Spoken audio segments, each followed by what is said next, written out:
Bon. J'ai procrastiné son père pour faire cette vidéo.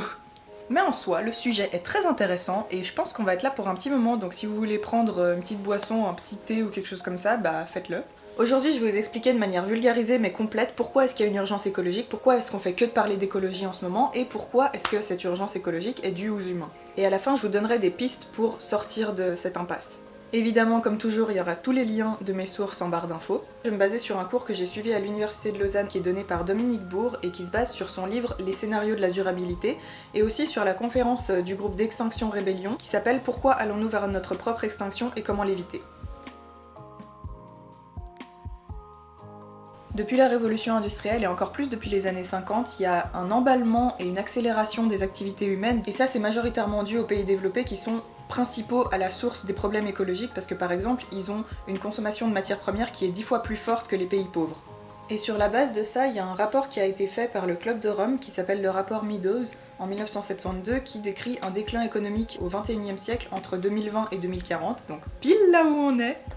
Et dans ce rapport, les auteurs ils soulignent l'impossibilité d'une croissance infinie et ils appellent à y mettre un terme pour éviter un crash. Donc on voit que toutes les courbes elles s'effondrent entre 2010 et 2030, donc la disponibilité de nourriture, la possibilité de produire des services, des ressources, la production industrielle et aussi la population humaine.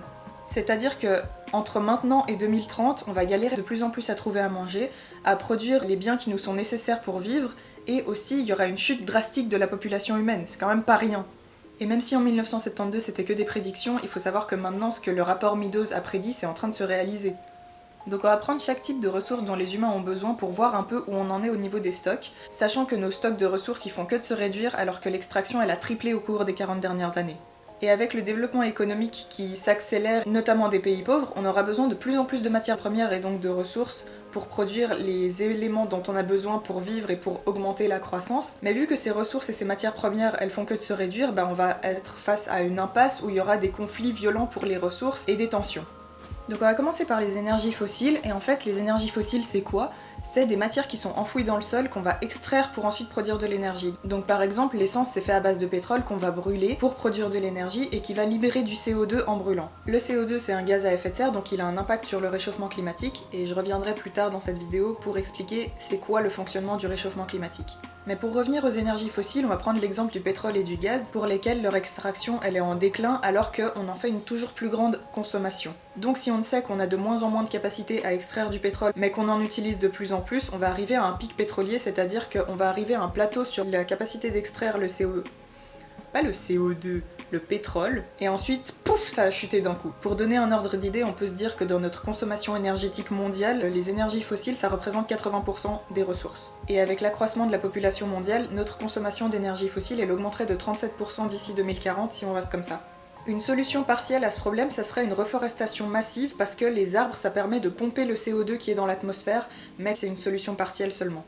On va passer aux ressources minérales, donc notamment le sable qui est crucial pour faire du béton, qui nous est utile dans la fabrication des logements et des routes, et qui pareil est extrait plus rapidement que son taux de renouvellement. Le sable dont on a besoin, on le prend majoritairement dans les fonds marins, donc il est aspiré par des énormes barges qui détruisent aussi sur leur passage les écosystèmes marins. Et pour ça, les seules solutions, c'est l'optimisation de notre utilisation des constructions qui sont déjà là, et aussi l'optimisation du recyclage du béton, du sable et des poussières résiduelles. Pour ce qui est des métaux maintenant, donc c'est notamment l'or et certaines pierres précieuses, ils servent à produire de l'énergie, et l'impasse dans laquelle on est, c'est que pour extraire de plus en plus de minéraux, il nous faudra de plus en plus d'énergie, mais pour produire de l'énergie, on aura besoin de plus en plus de minéraux. Notamment les métaux semi-précieux, ils sont super utilisés dans les productions de nouvelles technologies, donc notamment nos téléphones et nos ordinateurs. Pour ça par contre, le recyclage c'est seulement un répit à court terme, donc ce qu'il faudrait faire c'est de se diriger le plus vite possible vers des énergies renouvelables, donc notamment l'hydroélectricité et le solaire. Enfants, mes enfants, ma mère, j'aurais jamais réussi. Jamais comme ça. Attends que je te trouve l'extrait. Le Dorlo, dans 20-30 ans, il n'y en aura plus. En fait c'était pas des mythos. En fait l'humanité elle prélève 40% trop d'eau pour un usage soutenable des aquifères. Aquifères, je sais pas. Et vu qu'on extrait trop d'eau, ça les épuise, ils s'achèssent, et donc on a un déficit d'eau. Les aquifères, ça pourrait être une solution à la séquestration du CO2, donc c'est super important de pas les perdre. Enfin, dernière ressource, c'est les ressources alimentaires. Pour ça déjà il y a le fait qu'on est en train de vider les mers par la pêche parce qu'il y a de la surpêche, mais aussi la production de céréales elle croît moins vite que la population alors qu'il y aurait besoin de plus en plus de céréales pour nourrir le plus en plus de monde. Le plus en plus de monde. Et aussi la moitié de la production de céréales c'est pour produire de la viande, donc comme j'avais dit dans une autre vidéo, en nourrissant les animaux pour qu'ils grandissent pour qu'ensuite on puisse les manger, d'où l'intérêt de manger de plus en plus végétal. Aussi, à cause de l'augmentation de CO2 dans l'atmosphère et des températures extrêmes, etc., il y a une diminution des rendements de l'agriculture. C'est-à-dire que la capacité à produire de la bouffe, elle diminue de plus en plus. Et en plus, cette production, elle est dépendante des énergies fossiles, donc comme on a dit avant, il y a des problèmes aussi par rapport à ça. Voilà, on a fait le tour par rapport à l'état des ressources, donc on va passer à ce qu'on fait à la biosphère, c'est-à-dire l'ensemble des organismes vivants et de leur milieu de vie, donc la totalité des écosystèmes. Et par rapport à ça, il y a un auteur qui s'appelle Johan Rockström qui a défini 9 limites à pas dépasser pour maintenir les conditions d'habitabilité de la Terre. Et on a déjà franchi 4 de ces limites, c'est-à-dire que dans 4 de ces domaines, on a déjà dépassé le seuil qui nous permettrait de rester dans des conditions d'une Terre qui serait habitable. On va commencer par le changement climatique, comme j'avais dit qu'on y reviendrait. Donc comment ça marche ? On a ce qu'on appelle les gaz à effet de serre, c'est-à-dire le CO2, le méthane et les autres. Et quand les rayons de soleil ils arrivent dans l'atmosphère, ils sont en partie rejetés par l'atmosphère, mais ils sont en partie aussi gardés dans l'atmosphère. Et à ce moment-là, les gaz à effet de serre ils piègent les rayons du soleil, ce qui fait que la chaleur dans l'atmosphère elle augmente. Cette hausse de chaleur elle a notamment pour effet de faire fondre les glaciers, donc il y a une élévation des mers de plus en plus. Ça fait notamment qu'il y a des événements extrêmes comme les ouragans et les typhons qui vont arriver de plus en plus et augmenter en intensité. Mais ça veut aussi dire qu'il y a certains endroits de la Terre qui se retrouveront sous l'eau, donc notamment les îles, et ça inclut l'Angleterre et aussi des endroits comme New York qui sont entourés d'eau. Et ça, vu qu'il y aura des endroits habitables qui se retrouveront sous l'eau, ça va amener le phénomène des réfugiés climatiques, c'est-à-dire des gens qui n'ont plus leur endroit où vivre convenablement et qui vont devoir se réfugier dans d'autres pays ou dans d'autres lieux pour survivre. Faut aussi souligner qu'un tel réchauffement c'est juste fulgurant parce qu'à la sortie de l'ère glaciaire par exemple, la Terre elle se réchauffait de 1 degré par millénaire alors que là, depuis les années 1800, on en est à plus 1,1 degré. Donc l'argument anti-réchauffement climatique qui dit que la planète a déjà connu des ères de chaud et de froid, c'est pas valable puisque c'était une vitesse de réchauffement qui était complètement différente et beaucoup plus basse que ce qu'on vit maintenant.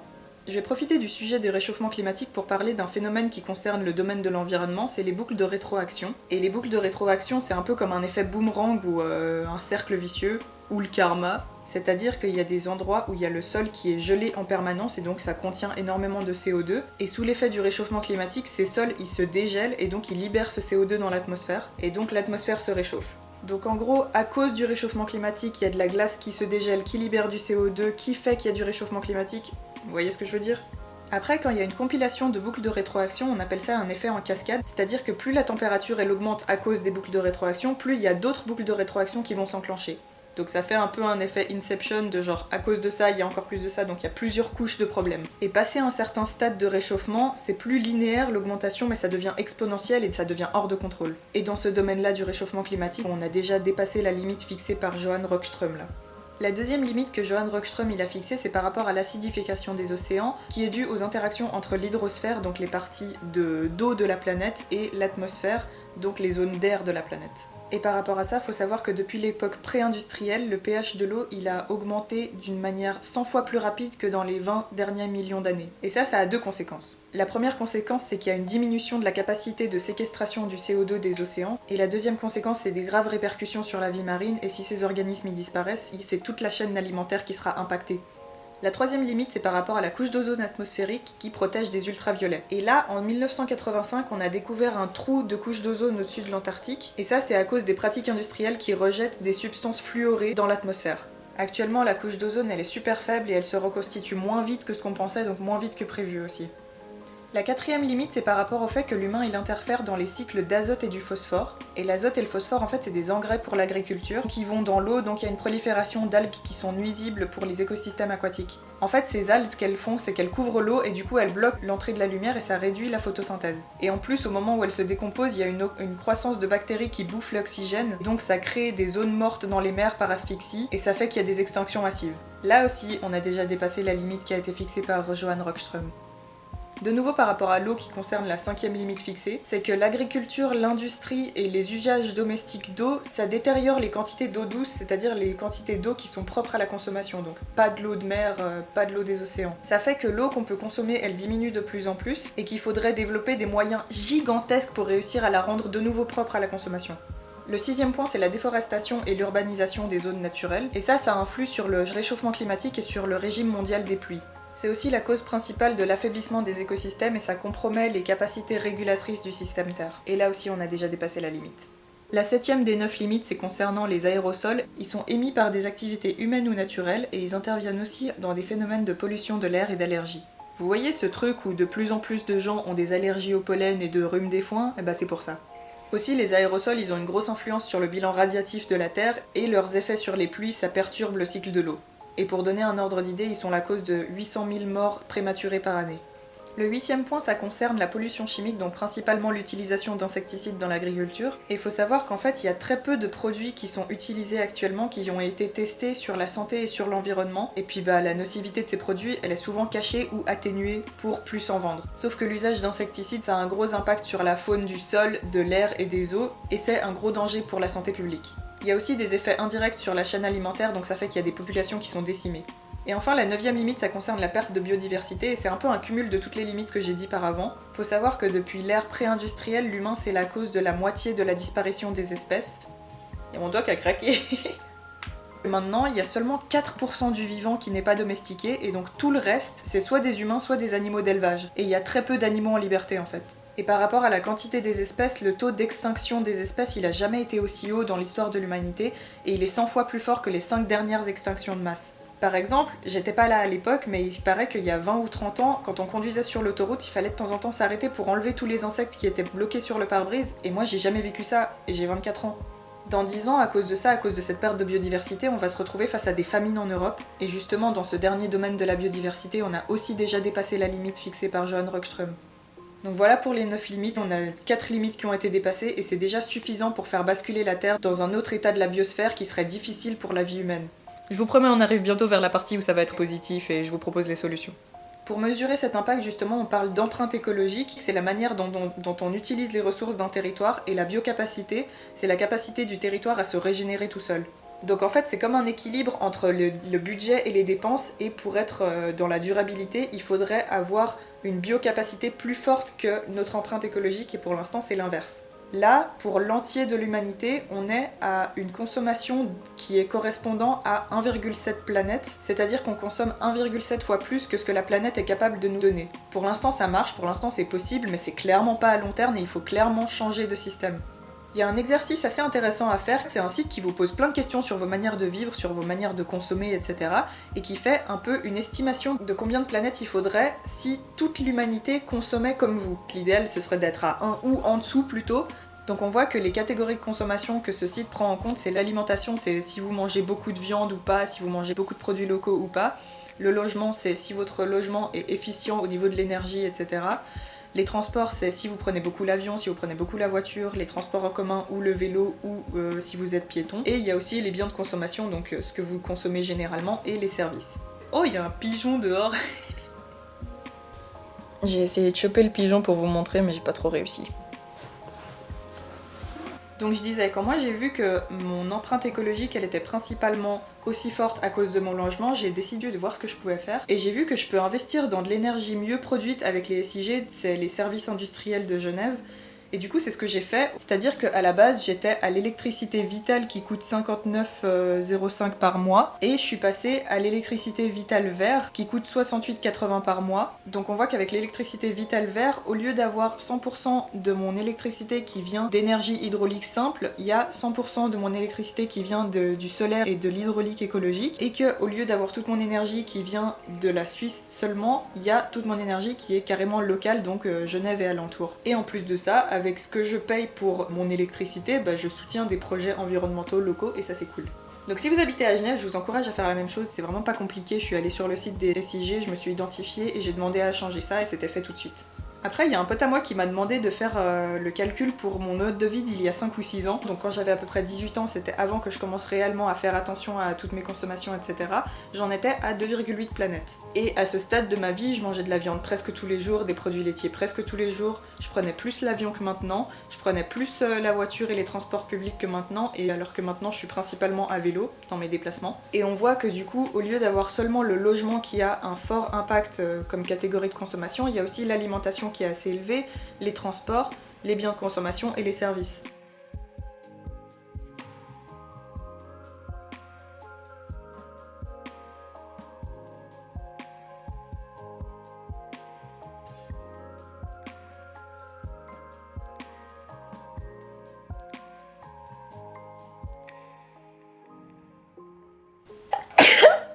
Par rapport à cette empreinte écologique, il faut aussi savoir que la consommation, elle n'est pas du tout égale selon les pays, et donc ça veut dire que quand on consomme plus que ce que la planète est capable de nous fournir, on a une dette envers les générations futures, vu qu'on utilise des ressources qu'elles n'auront pas, mais aussi envers les pays qui ne consomment pas autant que nous. Aussi, en rapport à cette empreinte écologique, il y a ce qu'on appelle le jour du dépassement. Par exemple, en 2020, le jour du dépassement, il était au 22 août, et c'est la date à laquelle l'humanité elle aura dépensé l'ensemble des ressources que la Terre peut générer en un an.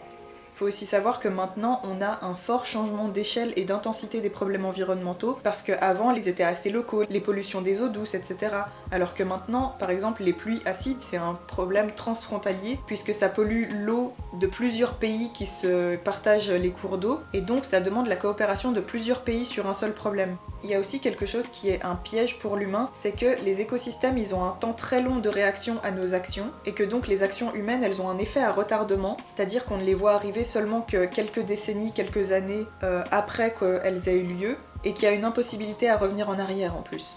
C'est-à-dire qu'il faudrait arrêter une activité destructrice longtemps avant de voir les effets de cette consommation ou de voir les effets de cet arrêt. Parce qu'au final, c'est comme si on était tous dans la même barque dans une rivière qui va hyper vite, que ceux qui sont devant, ils voient qu'il y a une chute d'eau et qu'il y a un précipice au bout, c'est-à-dire que c'est notre trajectoire, donc le précipice, sachant qu'il y a beaucoup de gens qui rament pour aller vers le précipice sans se rendre compte de la dangerosité de ce qu'il y a devant eux. Et en fait, dans cette image, c'est comme s'il y avait une échappatoire sur le côté, donc un caillou sur lequel on peut se raccrocher, et qu'on peut atteindre, mais qu'il faut qu'on se mette à ramer tout de suite, tous ensemble, vers ce caillou. Et donc maintenant, on va voir justement comment ramer vers ce caillou.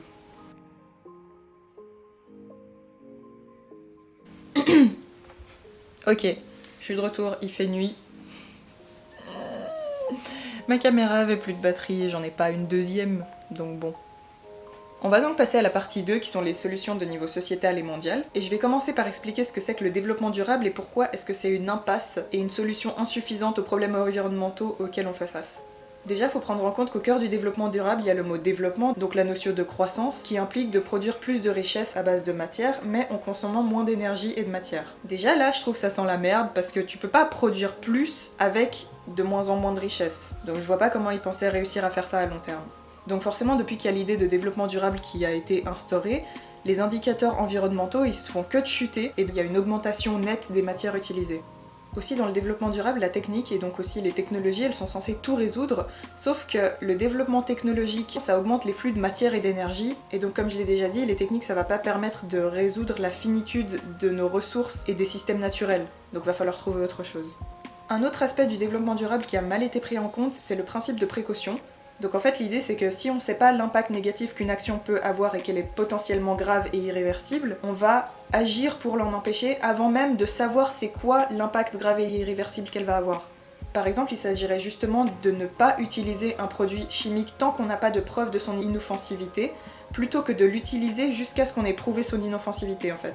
Donc on voit que le principe de précaution dans le développement durable en fait il sert pas à grand chose vu qu'on l'utilise pas à sa juste valeur. Et donc le développement durable il est pas utile pour sauver l'environnement. J'ai l'impression que ce que la majorité des gens ne comprennent pas, c'est qu'en fait c'est une question de survie humaine. La planète, elle va se régénérer, les espèces animales aussi, il y en aura peut-être d'autres qui vont émerger, alors que l'humanité, elle est en train de creuser son propre trou en fait, et on se rend pas compte à quelle vitesse ça va arriver. On parle de 2030 où il y aura des famines en Europe. Une alternative que Dominique Bourg propose dans son livre, c'est le scénario Piste pour sortir de l'ornière, et en gros, il tire des leçons des échecs du développement durable pour arriver à un plan qui tourne le dos à la croissance. Donc, comment arriver à la décroissance ? Bah déjà, on peut développer une économie circulaire. Il s'agit donc de faire revenir en boucle les produits qu'on produit et ainsi éliminer la notion de déchet. Ça passe par la réutilisation, le recyclage, mais aussi la réduction de ce qu'on consomme pour ne pas consommer inutilement et ensuite créer des déchets inutilement. Le but dans tout ça, c'est de conserver le maximum ce qui peut encore être conservé, et pour ça, les réponses à donner, elles sont collectives et il faut un certain courage pour se confronter à ces données, donc merci de regarder cette vidéo, c'est déjà un grand pas. Aussi, l'étape suivante, c'est de surtout pas retourner à son quotidien sans rien changer. C'est-à-dire qu'une fois qu'on a été confronté à ces données, c'est de les prendre en compte, de les intégrer et de commencer à réfléchir à comment est-ce que nous, on peut agir sur sa vie personnelle. Vous voyez tout ce qu'on met en place pour lutter contre le coronavirus, en fait, il faudrait qu'on mette la même énergie à lutter contre le réchauffement climatique et les autres problèmes écologiques. On peut se dire que ça demande beaucoup, mais ces grandes mobilisations, elles ont déjà été faites par le passé, elles sont encore possibles, il faut juste décider de le faire collectivement. Et donc pour ça, l'idée que propose Dominique Bourg, ce serait de créer des assemblées citoyennes pour décider comment agir tous ensemble de manière démocratique.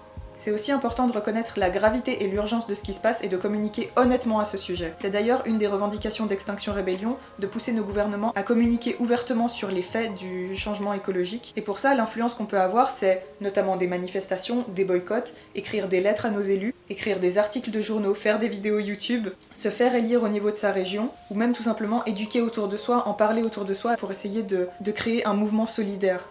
Donc en fait, les éco-gestes c'est bien, utiliser des mouchoirs en tissu c'est bien, trier ses déchets c'est bien, mais les faits sont là et l'urgence elle est là, il faut faire le maximum de ce qu'on peut faire, il faut pas juste faire selon son confort personnel et se dire que ça suffit. Je pense réellement qu'il faut passer à un autre stade, ne plus faire juste ce qui nous est confortable, mais le maximum de ce qu'on peut, tout en prenant en compte notre santé physique et mentale.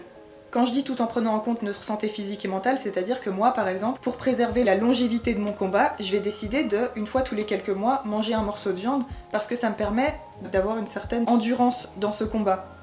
Concrètement, il y a des magnifiques ressources pour essayer de comprendre ce qu'on peut faire à son échelle.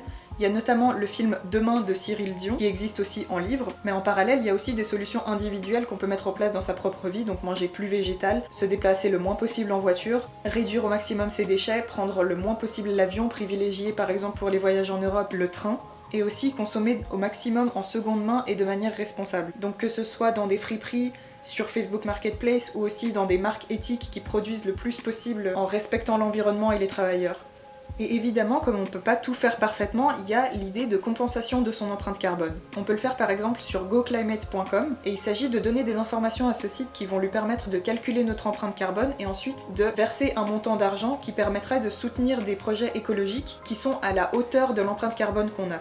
On peut faire ça, disons, chaque année selon nos modes de consommation, ou alors même juste après avoir pris un vol longue durée. Par exemple, moi je l'ai fait pour mon aller et mon retour quand j'ai été à Madagascar. J'ai compensé mon empreinte carbone, ça m'a coûté 83 francs je crois pour l'aller et le retour. Et évidemment, les dommages ils peuvent pas être magiquement annulés ou récupérés en faisant ça. Mais c'est une solution pour agir quand même sur les aspects où on ne peut pas faire autrement, où on est un peu obligé. Voilà pour quelques solutions, évidemment vous en trouverez au fur et à mesure sur ma chaîne, mais aussi sur d'autres chaînes YouTube. Il y a notamment la chaîne d'Enjoy Phoenix, la youtubeuse française super connue.